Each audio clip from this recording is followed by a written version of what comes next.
Alas 5:10 na, 1 Western Visayas na.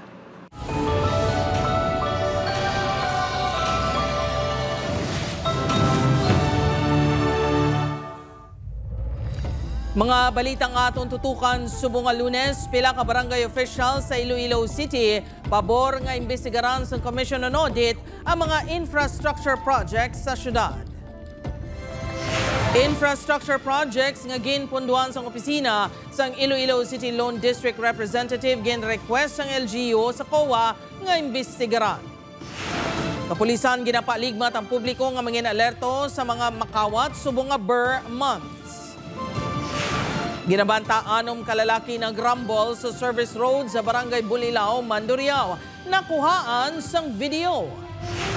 Presyo sang itlog posible magsaka sa masunod nga semana. Poultry farms ginapreparahan na ang pagtaas sang demand.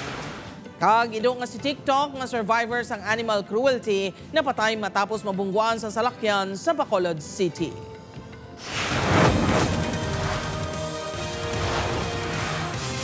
Ini ang GMA Regional TV, 1 Western Visayas.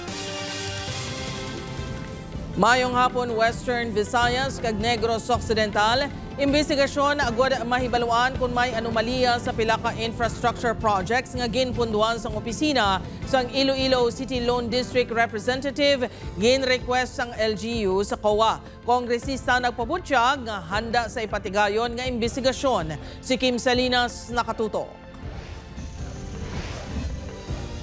Ipaidalom sa fraud audit ang pila ka mga infrastructure projects sa Iloilo City nga ginpondohan sa opisina ni Iloilo City Loan District Representative Julian Baronda. Ini ang sandig sa request ni Iloilo City Mayor Raisa Treñas sa sulat nga ginpadala sa sa Commission on Audit. Ang fraud audit ang isa ka sa isang investigasyon sa pagtukib kung naggamit bala sa husto ang pondo sa gobyerno. We will support kung ano man na ang investigation for the transparency kag accountability mani para sa tanan. Kung sakto man lang ang aton nga ginaobra, ay kita makulbaan. Isa sa mga ginatumod nga proyekto sa alkalde, amo ang ginapahayag wala natapos nga flood control project sa Budburan, Mansaya Creek. Sa hindi maglapaw sa pulo ka proyekto nga gintumod, kalabanan diri ang flood control projects. Ang investigasyon ang ginaabi-abi ni Representative Baronda. Gintinguan sang news team nga makuhaan ni isang pahayag apang masako kuno ini. Apang sa statement nga iyagin pagwa, nagpasalig ini sa publiko nga wala ini sang ghost o kung substandard nga mga proyekto. Ginhingyo pa ni Baronda ang COA nga padasigon ang investigasyon agad magwa ang kamatoran nga wala sang korupsyon ang ginpondohan nga mga proyekto. Ang iningatikang ang ginakabig sang kongresista nga black propaganda sa tuyo nga gubon ang iaimahe. Ginmensionar man ni Baronda ang wala pa matapos ng mga merkado kag Iloilo City Hospital nga ginloan sang LGU. Dugang sang kongresista, dapat sakyaron man sang COA ang BJMP District Jail sa Leganes kung may misuse of public funds. Sabat naman sang alkalde tuhoy diri. Hindi man na iyasang city nga budget. Iyan na iyasang DILG nga budget. Ang DILG na yan nagpobra. Ang support sang syudad is the lot and the road going inside the BJMP. Pabor naman ang pila ka opisyales sa barangay sa diin may ginpatuman o kung ginapatuman yung flood mitigation structure. Supposed to be may project dire. Pero para makita kitabla kung di ginaista kung ano nakalaba, kung ano natapos sina kay subong nga mo nang inatunahan sa babaw mo. Kung maging transparent lang ang tanan for public, for para sa amon sa pumuluyo namon, kung may kulang or wala. Upod kay Romel Porquia, Kim Salinas, 1 Western Visayas. Suspect sa pagpang-hold up sa isa ka doktora sa car park sang isa ka mall sa Mandurriao, Iloilo City, ginpasakaan na sang reklamo nga robbery. Kapulisan ginapa-alerto ang publiko batok sa mga makawat subong nga Burr months. Si John Sala nakatuto. Ginpasaka na Sabado sang agang reklamo nga robbery batok sa 40 anyos nga si alias Phil nga suspect sa pagpang-hold up kay Dr. Lulu Salinas sa car park area sa isa ka mall sa Mandurriao, Iloilo City sang Setyembre 3 ang gabi. Ang suspect ang nadakpan sa hot pursuit operation sa balay sini sa Barrio Obrero, Lapu sang Setyembre 4. Case close ang kay ara na sa korte. So ang kwan naman sina ang bandayan naton as na matapos ang hearing sang kaso. Sa pag-file sang reklamo, nag-abot man si Dr. Salinas upod ang iyabana nga si Iloilo PDR RMO Head Retired Colonel Cornelio Salinas. Justice will prevail and no one is above the law in this case kung ano ka man niya kaluko-luko sa kalibutan ngayon. Matapos ang filing sang complaint, nakapiyansa man ang sospek. Apang wala sang impormasyon ng kapulisan kung pila ang ginpiyansa sini. Gintingon sa news team mako ang bahin sang sospek kag sang iya mga himata apang nagpaiway ng mga ini nga maghatag sang pahayag. May mga istorya nga nagaguluhan nga may problema pinansyal ang sospek nga ginaangot sa ginaligar pagpang-hold up sini. Apang suno sa kapulisan, wala pa ini maestablisar. Sa ang gindakop si alias Phil, madumduman niya ginpahayag ni Mayor Rai sa Treñas nga handa ini maghatag sang bulig sa pamilya sang sospek. Sa ang ginkuhaan sang reaksyon sang news team ang bana sang biktima. Oh my God. Next question. Apang pinaagi sa ka-statement ginatag sang alkalde nga wala niya ginatolerar ang natabo nga krimen. Nagpangayo man ini sang pasaylo kag ginpasalig nga ipabili ng kalinong kag katawhay sa syudad. Bangod sa insidente kag pila na kakaso sang kinawatay nga nagluntad sa syudad sang Iloilo sang damlaglang, panumdum sang Iloilo City Police Office sa publiko, mag-aligmat ilabi na sa pila ka mga modus kaangay na lang sang salisi, akyat bahay kag budol-budol, ilabi na nga nagahilapit ang Paskwa. Ang mga would-be criminals sa amuning at tion nagabantay malang sa ang oportunidad. So let's be safe both online and offline. I-secure tagid ang aton nga mga premises, valuables dira. Upo kay Hans Tisierto, John Sala. 1 Western Visayas. Rumble sang 6 kalalaki nakuhaan sang video sa service road sa Barangay Bulilao, Mandurriao. Samtang pagtapungulay sang 2 kalalaki sa guwasang ilimnan sa Pavia, nakuhaan man sang video. Si Zen Kilantang Sasa nakatutok live sa Barangay Balabag, Pavia, Iloilo. Zen?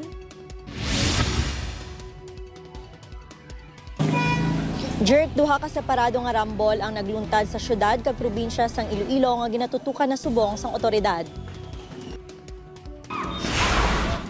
Makita sa sining video ang paglampos sang helmet sang lalaki sa isa pa ka lalaki. Sa natumbang kasumpong, nagdalaga ng lalaki nga may bitbit nga helmet kag nag-intra sa isa pagid kahugnat sang ginamo. Base sa investigasyon sang Iloilo City Police Station 10, ang insidente ang natabo sa service road sa Barangay Bulilao, Mandurriao sang Sabado sang kaagahon. Ang ginatudlo nga rason, hinubog. Matapos ang insidente, may nagpadulong kuno nga 2 ka lalaki sa Police Station 10 kag nag-report samtang yara kuno sila sa lugar, gulpyada na lang sila nga ginsumbag sang pihak nga grupo.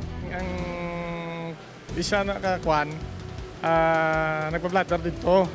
Kay umagi sila tapos nakita,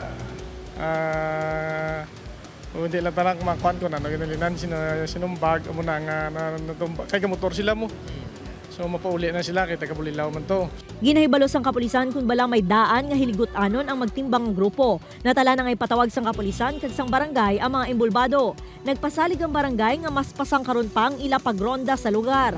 With regards to the incident nga nagakanatabo din sa barangay ko na involved kid ka ang residente ko. So, vigilante lang gidiwat ang akong mga tanod. Sang nagligad lang nga Agosto, may rumble man nga nagluntad sa tunga sa mga pamatanon sa San Rafael, Mandurriao. Ini ang ginsundan sang iban pa nga insidente sa amuman nga lugar. Nagdugang nasang 30 ka personnel halin sa Regional Mobile Force Company 6 agud magbulig sa mga personnel sang ICPS 10. Sa video nga ini makita ng pagpalapit sang naka-jersey nga lalaki sa isa pagid ka lalaki nga nakakalo. Ginsipa ini sang lalaki kag gintapungol sa makaduha ka beses. Resulta, natumba ang lalaki nga nakasuksok sang jersey. Sa inisyal nga investigasyon sang kapulisan, ginkilala ang lalaki nga nang tapungol nga si alias Nata na 47 anyos, samtang ang biktima mo si alias Panoy nga 31 anyos. Ang duha ang halin sa ilimnan sa Balabag, Pavia. Hindi kilalahay ang duha kag nag-updanay lang sa ilimnan. Sunod sa kapulisan, hinubog ang rason sang kinagamo sa di nakaangkon sa bukol sa likod sang ulo si alias Panoy tugas ang pagkatumba. Pag ginahako man ni alias Panoy, ang aton nga biktima, nga nadala lang gid sa makaulubog nga ilimnon kung natabo ang insidente. Wala na blotter sa Pavia Police ang insidente kag gintuyan sa barangay bangod wala man sang plano nga magpasaka sang reklamo ang biktima.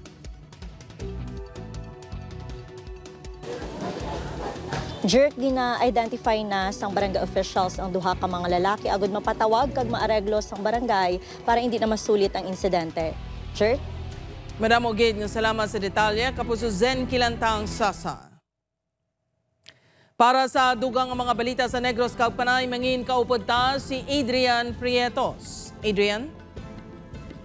Yes, Jers, maraming salamat mga kapuso. Ido nga si TikTok nga biktima sadto sang pagpang-Indian target sa Banwa sa Murcia, Negros Occidental ginbawian sa kabuhi matapos mabungguan sa Bacolod City. Yaring balita nga aton gintutukan. Nagaungot pa sa lawas si TikTok ang limatanan ka Indian target sang nasapuan nini sa Barangay Blumentritt, Murcia sa Pebrero 24. Nangin kritikal ang kabuhi sini, rason nga ginpaidalom sa operasyon, tubtob nakarecover. Sa Agosto, nag-glow up pa si TikTok. Naka-photoshoot pa kag nakapasakop sa fun run, kaupod ang pila ka animal rights advocate sa Bacolod City. Si TikTok, isa lang sa mga nangin biktima sang animal cruelty sa Negros Occidental kag Bacolod City nga nangin survivor. Apang, kung ang Indian target na labuwasan ni TikTok, kahapon, September 7, ginbawian ni isang kabuhi sang nabungguan sang wala pa matumod nga salakyan sa Bacolod City. Suno sa Animal Rescue Group nga nagakustodiya sa ido, temporaryo inigigintugyan sa isa sa mga volunteer. Kaysa shelter siya mo, pagrampat lang isang December, malagi pa foster ni Manang. Malagi kami dyan po, nasa subong sa idea kung paano nabungguan ka, kung anong reason. Masakit para kay Nanay Corazon ang pagdaliwan ni TikTok bilang una sini nga amo. Dapariyo naman ang isa naman ng pamilya. Laing dyan sa buot naman niya Iti, nakita mo naman siya yung dami naghampang-hampang pa sa... Nagpaatag naman ang pila ka nag-atipan kay TikTok nga wala nila ginalauman nga mabungguan ang ido. To appeal to people nga kung sino man ang may idea or kung sino man ang nakabunggo na may nabungguan ka mo nga ido, please come forward. But we hope and pray nga someone will come forward. May ginpatigayin nga public viewing kaina sang aga antes gin-cremate si TikTok. Ginto nga sang pamilya de la Cruz kag sang Animal Rescue Group ang maabo bilang handumanan kay TikTok. Opo, Kiril Gisilio, Adrian Prietos, 1 Western Visayas.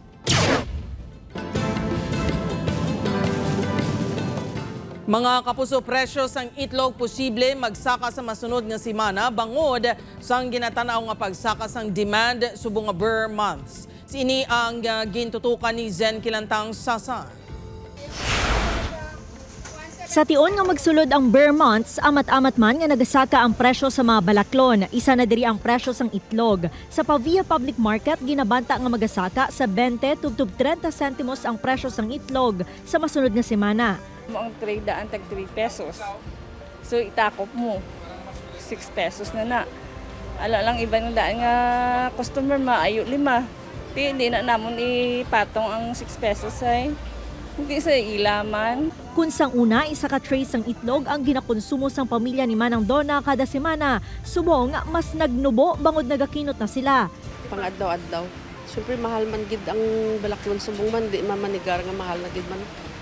Damo na gid man ang kuan subong nga nagsalalaka na. Tapos magnegosyo ka, hindi ka na makakakuan nga parehos ng una nga manami pang flow sang business. Nagabili subong sang 8 pesos ang pinakagamay nga itlog samtang 11 pesos naman ang presyo sang pinakadako. Diri sa poultry farm sa Oton, Iloilo, nagadangat sa 400 trays kada adlaw ang ma-harvest nga itlog. Subong pa lang ginapanghandaan na ang pagtaas ng demand sang itlog, ilabi na nga padulong na sa holiday season. Labanan niya kada tuig, basta magpakadto na December, gasaka gid man ang itlog kapin pa mag-Christmas na mag-New Year, mo gina saka gid man. Madali man na pagkatapos na balik naman sa may forecast na sa yang aton nga mga commercial farms. Kay mahapos na nila yang ma-forecast kung bilang nila i-produce for specific period of time. Samtang nagapabili naman sa estable ang supply kag presyo sang karne sang manok sa merkado. Upod kay Cirilo Randuque, Zen Kilantang Sasa, 1 Western Visayas. Ini ang GMA Regional TV, 1 Western Visayas. Mga kapuso, Bar Examinations 2025 nagsugod na. Bar examinee sa Iloilo City, gindulong sang ilang mga pamilya kag tag-suporta. Si Kim Salinas nakatuto. Bit-bit ang banners kag kabaskugon sang tingog nagpakita sang all-out support ang bar operations ang nagkalain-lain ng mga universidad sa Western Visayas kag Negros Occidental sa pagsugod sang bar examinations kahapon. Kaagahon pa lang, nagbantay na mga ini sa guwasang Central Philippine University agud mag-cheer, maghatag sang pagkaon kag moral support. Was-was, ini ang battle cry sang bar operations ang College of Law sang Central Philippine University sa paglaom nga makapasar ang 104 ka bar exam takers. This time, hindi gid imposible sa CPU College of Law nga maabot ang 100%. Sir. We are backing you up in getting that done. 37 naman ang nagakuha sang exam gikan sa University of St. La Salle Bacolod College of Law. You should know by now to really trust yourselves, trust that you got here, and trust that you can do it. Nagbiyahe pahalin sa Rojas City ang pamilya Colmo. Agud suportahan man ang ilahimata nga manginlabing unang abogado sang pamilya kun makapasar. Minagid yan.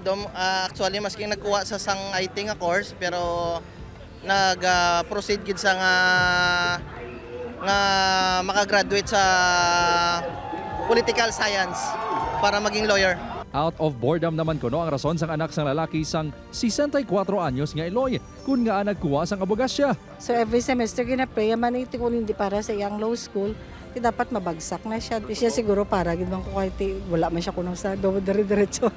Samtang halin pa sa Bago City, ginsurpresa sang 76 anyos nga si Attorney Brian Martir ang mga abiyansini nga nagkuha sang bar exam.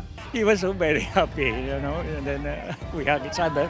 I know already that he was quite tense, so I gave him a little bit of pep talk about taking the bar. Nagpatuman naman sang road closure, liquor ban, kag noise curfew para sa matalunsay nga paghiwat sang bar exam. September 10 ang masunod nga petsa sang eksaminasyon kag magatakop sa September 14. Upod Kiramel Porquia, Kim Salinas, 1 Western Visayas. Lalaki nga subject ng drug buy-bust operation sa Barangay Pacquiao, Oton, pilason matapos ginaligar nagbato sa kapulisan. Samtang masobra 4.4 million pesos nga balor sa suspected shabu na kumpiskar sa 5 ka persona sa Sara, Iloilo. Si Kim Salinas nakatuto. Arestado ang 35 anyos nga si alias Ghost sa drug buy-bust operation sang Regional Police Drug Enforcement Unit 6 sa Barangay Pacquiao, Oton sang Sabado sang hapon. Suno sa kapulisan, nagpalupok sang pusil ang sospek sang namutikan nga pulis na ang iya ka transaksyon. Galayon nga nagpalagyo ini sa kaysaya sa lakyan. Apang tigayon nga nadakpan sa Barangay Oñate de Leon sa Mandurriao, bangod na flat ang goma sang salakyan sa gintiro sang kapulisan. Diri man na diskubrihan nga may igo sa nawalang at kilid ang sospek. Involved siya sa illegal drugs for more than a year na no. Dati may mga kaso man sa atin. Lagi na tanaw mo na itong dumatinding warrant para siya outside Charlton 6. Nakuha sa subject ang ginabulubanta 300 gramos ang suspected shabu nga nagabalor sa masobra 2 million pesos. Nakuhaan man ini isang 9mm pistol kag mga bala. Naka-hospital arrest ang suspect kag pasakan sa reklamo sa paglapas sa Comprehensive Dangerous Drugs Act of 2002. Ginatunan man ang reklamo nga direct assault o kung attempted homicide sa pagbato sa kapulisan. Sa sining nga video, isa-isa nga ginpapa ang 5 ka individual sa sulod sang isa ka restaurant. Ini ang sitwasyon sa drug buy-bust operation sa Barangay Padillo, Sara, Iloilo, Sabado sang gabi.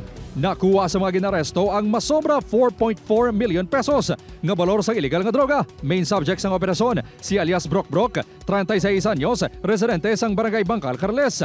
Si Brock ang ginakabig sa kapulisan nga King of the North bungod sa mga koneksyon kag impluensya sa illegal drug trade sa Northern Iloilo. Ginako sang subject nga nagagamit ini sa illegal nga droga sa una. Apang naguntat kuno ini. Gintuad man sang subject nga may mga auto dinhi nga opisyal sang Banwa sang Carles. May mga intelligence informations kita no. Nag-hire ini siya sang mga gun for hire no. Nga iyang himuon nga mga manugtumban ni sa mga kwan sa mga ginapang hindi magbalayad sini sa iya.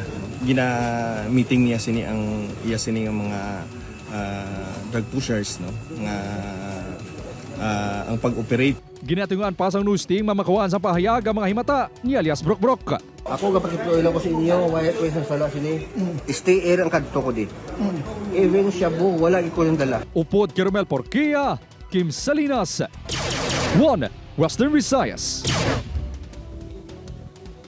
Mga puso, 3 ka persona pilason sa nadulaan sang kontrol ang rider nga nagpasakop sa isa ka drug race Samtang 64 anyos sa lalaki patay matapos mabungguan sa motor kag malapakan sa fuel tanker sa Bacolod. Nakatutok Aileen Pedreso. Gindapatan sa bulong sang responders ang isa ka rider nga nadisgrasya sa drug race sa Pasay City kagabi. Lakip man sa ginbulong ang duha pa ka mga lalaki nga nakaangkon sa minor nga kapilasan sa lawas matapos na salakay sa motorsiklo samtang nagalantaw sa lugar. Sunod sa Pasay City Police, ang drug race ang permiso sang LGU. Posible nga nadulaan sang kontrol ang rider rason nga naksidente. Lost control ng driver. So, basic mechanical or issue dito sa motor ang ako na ginalantaw. Panugyan sang kapulisan, siguraduhon nga ang mga nagalantaw ang yara sa hilway nga lugar agud hindi madisgrasya. Lunsay nakagwa sa ospital ang mga nasamaran. Wala man ginkusuriya sang pulis ang rider, bangod na areglo na ang hitabo. Samtang sa Barangay Alihis, Bacolod City, ginbawian gid sang kabuhian 64 anyos nga si alias Mario. Samtang nagatabok ang biktima, nabungguan ini sa motorsiklo rason nga nagtabog kag nalapakan sa nagapadulong nga fuel tanker. Pagbunggo niya sining senior citizen na nabog ni siya then sa paglabog sining biktima, timingly ang sakyan nga truck is coming from north to south. May direksyon na dito man na nabog ni senior citizen. Sunod sa isa sa mga residente, nagpreno pa ang truck apang naipit na sa roida ang biktima. Riko di sa sulod yung balay. Tapos, gigot lang ko nga may nagigot, yun, naglagapak. Kita ko ang tao, ara na sa saruida. Ang iyan ng natil na lapakan. Nag-aregluhan ay namang himata sang biktima, ang rider kag ang driver sang truck. Aileen Pedreso. 1 Western Visayas.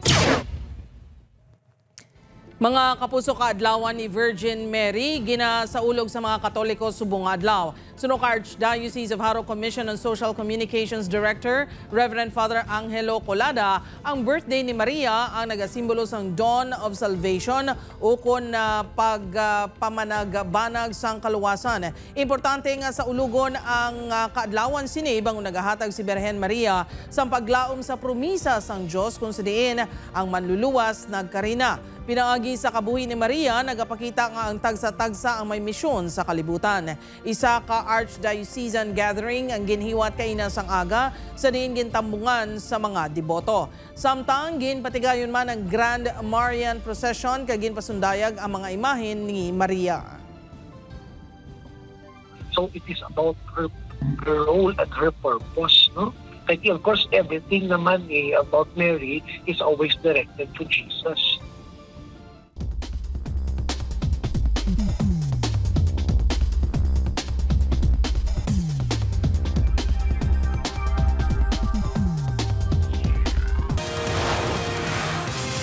Ini ang GMA Regional TV, 1 Western Visayas. Papuso gamit ang hagdanan kag stretcher gidbululigan sang rescuers nga pamanaugon ang duha ka lalaki gikan sa atop sang balay sa Barangay Alihis, Bacolod City. Ang mga lalaki sa video among Sanday alias Ton, 24 anyos, kag alias Ellie, 56 anyos, lunsay nagatrabaho bilang construction workers. Sunod sa kapulisan, nagakayo sang atop sang isa, kabalay ang duha sang nakuryente. Nakaagom sa mga paso sa lawas ang duha ka biktima. Nagapabilin pa sa ospital ang mga biktima. Nasa nagbutong sila sang zipper lens, natandog nila ang live wire. That's why nakuryente sila. Ang zipper lens ang lang ginagamit ang framing sa mga atop. Wala yan na-notice nga ang endpoint kaya nagtandog sa kuryente.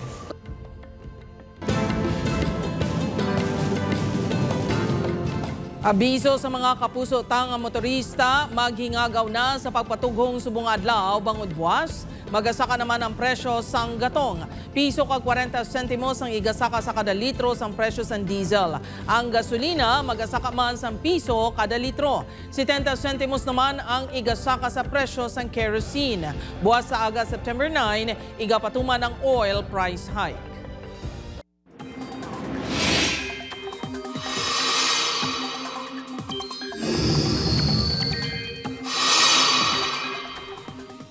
Kapuso, layo na sa Pilipinas ang anay Bagyo Lani apang posible sa gihapon ang ulan sa pila ka lugar.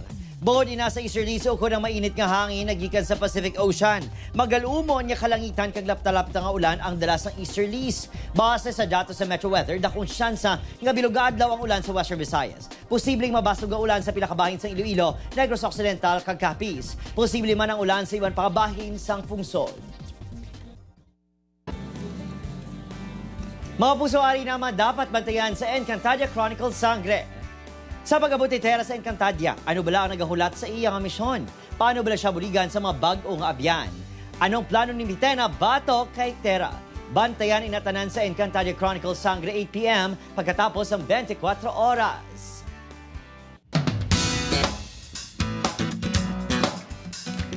Mga kapuso, ang Clash backer nga si Jong Madaliday ang Grand Champion sang The Clash 2025. Nakabaton si Jong sang 1 million pesos in cash, brand new house and lot, exclusive management contract halin sa Sparkle GMA Artist Center kag The Clash Trophy.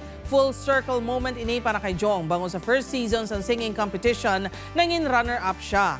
Naatubang ni Jong sa one-on-one clash si Arabel de la Cruz nga Clash backer man kag runner-up sang The Clash Season 5. Nakakuha man sang 100,000 pesos kada isa si Arabel kag finalists nga Sunday Leah Fer Deloso kag Juari Sabir. Mga volcanic material nga nagtig-ah sa Taburong Creek sa Lacaseriana ginumpisa na nga makuha kag paggadalon sa Mount Canlaon Natural Park. Nakatutok kay Lynn Pedreso. Makita sa video nga amat-amat na nga nagahawa ng pila ka porsyon sang Tamburong Creek sa barangay Biak na Bato sa Lacaseriana. Ini matapos ginumpisa na sang LGU kag Penro ang pagpangkuha sang nagtig-a nga lahar nga halin pa sa paglupok sang Mount Canlaon. Nagamit sang backhoe sa pagpahigad kag paghakot sang volcanic materials suno sa barangay. So far, dito sa babaw sa park nga na awasan na build up pa na sa siyang mga balas. Ang LGU nag-imo sang dike. So, bali doon nag-letter V na siya ang sapa para sa kilid ang mga balas. Ang mga matipon nga volcanic materials hakuton kag dalon sa compound sang DNR sa Mount Canlaon National Park. Dito anay temporaryo nga ipahamtang ang mga ini samtang wala pa sang permit. Ginapreparahan Manila ang lugar nga pahamtangan bangod ako ang volume sa materyales nga kuwaon sa creek. Nakadamo gito ang volume.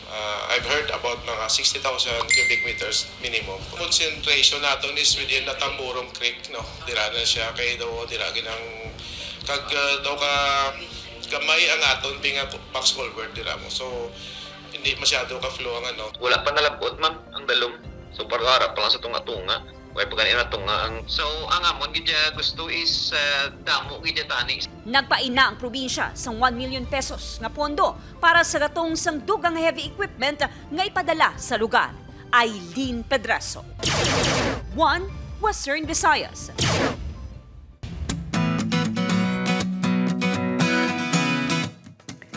Mga kapuso, ang kada isa sa aton may kapasidad nga mag-share. Gamay man o kundako para sa nagakinahanglan. Napamatudan ini isang grupo sa mga pamatanon sa Iloilo City nga naglibot sa mga dalanon kag nagapanghatag sang libre nga pagkaon kag tubig. Sunod sa nagpanguna sa aktibidad nga si John Clement Mosquera, luyag lang nila i-share ang blessing sa iban. Pila lang sa mga nakabaton amo ang mga nagaliho-liho sa dalan kag mga plaza. Ayos gid ang inyo inisyatibo kag nagakadapat nga pamarisan sang iban John. Gani kapuso kung kamo may mga istorya nga pinasahi, makahatag good vibes o kung makalilingaw, makuhaan sang inspirasyon kag pagtulunan, ipakigbahin ng mga istorya nga ayos gid. Salamat sa inyo nga compassion dyan, padayon lang. Mga kapuso, ako si Gertrude Charlatan. Ini ang 1 Western Visayas, bugos nga puwersa para sa mas dako nga misyon, kag mas masangkad nga pagserbisyo sa pungsod.